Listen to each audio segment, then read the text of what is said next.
नमस्कार मंडळी, शुभ दुपार. तर दुपारची जेवणं वगैरे झाली आणि मी आता इथं खाली आले होते.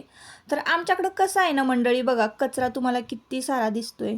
तर मतं मागायलाच फक्त आमच्याकडे ना रांग लागलेली असते आणि मतदान एकदा झालं की नाही की ही अशी काहीशी अवस्था असते. ज्यांना ना सदस्य म्हणून नेमून दिलेलं आहे तर ती ना तोंड बघूनच कामं करतात.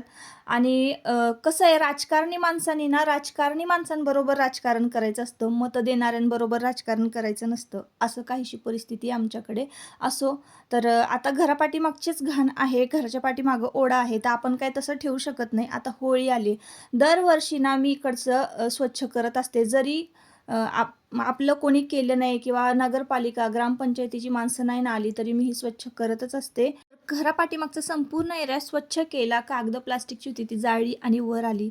त्यानंतर आज की नाही पहिलवानाला ना बनाना मिल्कशेक प्यायचं होतं, म्हणून मग आता बनाना मिल्कशेक तयार केलेलं आहे. आता हे बनाना मिल्कशेक ना त्यानं पहिल्यांदाच तयार केलेलं आहे आणि तोच बनवतोय, म्हणून म्हटलं चला रेसिपी तुमच्याबरोबर शेअर करूया. थोडेसे काजू घातले, 2 वेलची घातलेल्या आहेत, दूध आणि 2-3 बनाना असतील, तर ते मिक्सरला फिरवून घेतलेलं आहे आणि मस्त असा मिल्कशेक तयार झाला ना. त्याने त्याच्या छोट्या भावाला दिला, त्याला पण खूप आवडला. तुम्ही पण कधीतरी करून बघा. चला भेटूयात नेक्स्ट ब्लॉगमध्ये. बाय.